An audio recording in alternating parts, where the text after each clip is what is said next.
గత సంవత్సరం ప్రతిరోజు 20 మిలియన్ బ్యారెల్స్ పర్ డే అక్కడి నుంచి ట్రాన్స్పోర్ట్ అయిందంట, స్ట్రెయిట్ ఆఫ్ హార్ముజ్ నుంచి. ముఖ్యంగా మనకు తెలుసు ఆయిల్ ప్రొడ్యూసింగ్ కంట్రీస్ ఓపెక్ దేశాలు Saudi Arabia, Iran, UAE, Kuwait, Iraq ఇవన్నీ కూడా ఇక్కడి నుంచే వాటి షిప్పింగ్ రూట్స్ ద్వారా ఆయిల్ని సప్లై చేస్తాయి అన్నమాట. మోస్ట్లీ ఇక్కడి నుంచి వచ్చే ఆయిల్, స్ట్రెయిట్ ఆఫ్ హార్ముజ్ నుంచి వచ్చే ఆయిల్ 80% పైగా ఆసియా ఖండంలో ఉన్న దేశాలకే. China, India, Japan, South Korea ఇలా. అంటే స్ట్రెయిట్ ఆఫ్ హార్ముజ్ ద్వారా సప్లై అయ్యే, అంటే ఆ రూట్లో వచ్చే ఆయిల్ మొత్తం China, Japan, India, South Korea ఈ దేశాలే. ఈ రూట్ ద్వారా వచ్చే ఆయిల్ని ఎక్కువ కొనుక్కునే దేశాలు ఈ దేశాలే అన్నమాట. అయితే ఇప్పుడు ఇరాన్ ఈ మొత్తం స్ట్రెయిట్ ఆఫ్ హార్ముజ్ని బ్లాక్ చేయడం వల్ల ఇరాన్ కూడా ఆర్థికంగా పెద్ద దెబ్బ. ఎందుకంటే ఇరాన్కి ఎక్కువగా ఆదాయం వచ్చేది చమురు అమ్మటం వల్లే, ఆయిల్ అమ్మటం వల్లే అనమాట.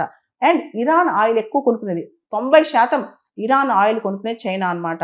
రీసెంట్గా యుఎస్ సెక్రటరీ ఆఫ్ స్టేట్ అంటే US foreign minister Marco Rubio ఒక మాట అన్నారు.